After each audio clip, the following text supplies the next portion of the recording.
ಮಾತೆತ್ತಿದ್ರೆ ಮಸೀದಿ, ರಾಮ ಮಂದಿರ, ಹಿಂದೂ, ಮುಸ್ಲಿಮು. ನೋಡಿ, ಒಂದು ಕಾಲದಲ್ಲಿ ದಂಡೆತ್ತು ಬಂದ್ರು ರೀ, ಮುಸ್ಲಿಂ ರಾಜರು ಬಂದರು, ಹಿಂದೂ ರಾಜರು ಬಂದರು. ಆಗಿನ ಕಾಲದಲ್ಲಿ ದುಡ್ಡಿಗೆ, ಆಸೆಗೆ ಅವ್ರು ಮಾಡಿದ ಬಲಾತ್ಕಾರಗಳೆಲ್ಲ, ಅವ್ರು ಕಡಿಮೆ ದೇವಾಲಯಗಳು, ಮಸೀದಿಗಳು ಇಲ್ಲ, ಒಪ್ಕೊಳ್ಳೋಣ. 20ನೇ ಶತಮಾನದಲ್ಲಿ ಭಾರತ ದೇಶದಲ್ಲಿ ಎಲ್ಲೆಲ್ಲೋ ಅಲ್ಲಲ್ಲಿ ಒಂದು ಮಸೀದಿನ ಅಗದ್ರೆ ಒಂದು ಮಂದಿರ ಸಿಗಬಹುದಪ್ಪ. ಅದನ್ನ ಅಗದ್ರೆ ಕೆಳಗೊಬ್ಬ ಬುದ್ಧ ಸಿಗ್ಬೋದಲ್ವಾ? ಎಷ್ಟಗೀತಾ ಹೋಗ್ತಿರ್ರಿ.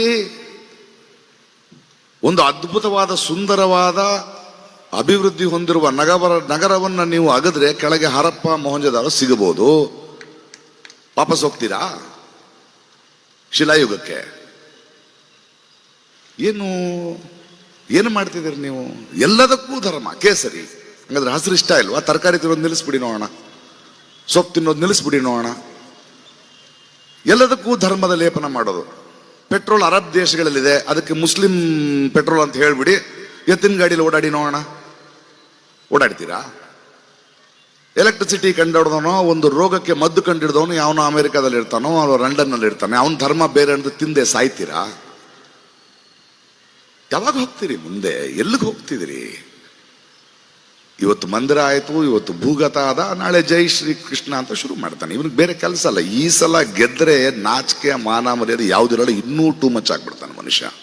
ನಿಲ್ಲಿಸ್ಬೇಕಾಗಿರೋದು ನಮ್ದು ಒಂದೇ ಭಾಷೆ, ಒಂದೇ ರಾಷ್ಟ್ರ. ಯಾಕೆ ಬೇಕು ಒಂದೇ ಭಾಷೆ ನಿಮಗೆ? ನಾನು ಕೇಳದ್ನಪ್ಪ, ನೀನು ನನ್ನನ್ನು ಹಿಂದಿ ಯಾಕೆ ಕಲಿಯಕ್ಕೆ ಹೇಳ್ತಿದೀಯ ಹೇಳೋ? ನನ್ನ ಕಷ್ಟನ ನಿನ್ನ ಭಾಷೆಯಲ್ಲಿ ಹೇಳಿದ್ರೆ ನಿನಗೆ ಅರ್ಥ ಆಗುತ್ತೆ ಅನ್ನೋದಕ್ಕ, ಅಥವಾ ನಿನ್ನ ಜುಮ್ಲಾಗಳನ್ನು ನಾನು ಅರ್ಥ ಮಾಡ್ಕೋಬೇಕು ಅನ್ನೋದಕ್ಕ? ಕ್ಲಿಯರ್ ಆಗಿ ಹೇಳು ನನಗೆ, ಯಾಕೆ ಒಂದು ಭಾಷೆ? ನೀನು ನನ್ನನ್ನ ತಮಿಳೋ, ಕನ್ನಡನೋ, ಬೆಂಗಾಲಿನೋ, ತುಳುನಾಡಿನವ್ರನ್ನ ಹಿಂದಿ ಕಲಿಯಕ್ಕೆ ಹೇಳ್ತಿರೋದು ಇನ್ನೊಂದು ಭಾಷೆ ನನಗೆ ಕಲಿಯಕ್ಕಲ್ಲ. ನಿನಗೆ ಹಿಂದಿ ಮಾತ್ರ ಗೊತ್ತು, ಅದಕ್ಕೆ ನಿನ್ನ ಸಮಸ್ಯೆ ಅದು. ನಿನಗೆ ಹಿಂದಿ ಮಾತ್ರ ಗೊತ್ತು, ನನಗೆ ಹಿಂದಿನೂ ಗೊತ್ತು.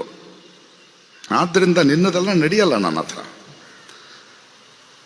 ಇವ್ರು ನೋಡಿ, ಇವರು ಹಿಂದೂ ರಾಷ್ಟ್ರ ಮಾಡ್ಲಿಕ್ಕೆ ಹೊರಟಿದ್ದಾರೆ. ಹಿಂದೂ ರಾಷ್ಟ್ರ ಮಾಡ್ಲಿಕ್ಕೆ ಇವರು ಮಂಗಗಳು ತಿರುಗ್ತಾ ಇದ್ದಾರೆ. ಹಿಂದೂ ರಾಷ್ಟ್ರ ಆದ್ಮೇಲೆ ಅದು ಹಿಂದೂ ರಾಷ್ಟ್ರ ಆಗಿ ಮಾತ್ರ ಉಳಿಯಲ್ಲ. ಹಿಂದೂ ರಾಷ್ಟ್ರ ಆದ್ಮೇಲೆ ಮತ್ತೆ ಬ್ರಾಹ್ಮಣರು, ಕ್ಷತ್ರಿಯರು, ಇವರು ಹರಿಜನರು ಶುರು ಮಾಡ್ಕೊಳ್ತಾರೆ. ಅಷ್ಟೇ ಇವ್ರ ಕತೆ. ಇವರಿಗೆ ಬೇಕಾಗಿರೋದು ಅದು. ಇವರಿಗೆ ನಮ್ಮ ಮುಂದಿನ ಪೀಳಿಗೆಯ ಮಕ್ಕಳ ವಿದ್ಯಾಭ್ಯಾಸದಲ್ಲಿ ಇಂಟ್ರೆಸ್ಟ್ ಇಲ್ಲ. ಯಾಕಂದ್ರೆ ಇವರು ಅನ್ಎಜುಕೇಟೆಡ್ ಫೂಲ್ಸ್. ಫೇಕ್ ಡಿಗ್ರಿ ಇಟ್ಕೊಂಡು ಓಡಾಡ್ತಿರೋ ಅಂತಾನೆ. ಅವನಿಗೆ ಹೆಂಗೆ ಅರ್ಥ ಆಗ್ಬೇಕು ವಿದ್ಯೆಯ ಮಹತ್ವವನ್ನ? ಬಡವರ ಹಸಿವು ಹೆಂಗೆ ಅರ್ಥ ಆಗ್ಬೇಕು? ನಮ್ಮ ಸರ್ಕಾರಿ ದುಡ್ಡಲ್ಲಿ ತಾನೆ ಓಡಾಡ್ತಿರೋದು. ಅವ್ನು ಮಶ್ರೂಮ್ ತಿನ್ನೋದು ನಮ್ಮ ದುಡ್ಡಿನಲ್ಲಿ, ದಿನಕ್ಕೆ 5 ಕಾಸ್ಟ್ಯೂಮ್ ಚೇಂಜ್ ಮಾಡೋದು ನಮ್ಮ ದುಡ್ಡಿನಲ್ಲಿ, ಪ್ರಪಂಚ ಸುತ್ತೋದು ನಮ್ಮ ದುಡ್ಡಿನಲ್ಲಿ.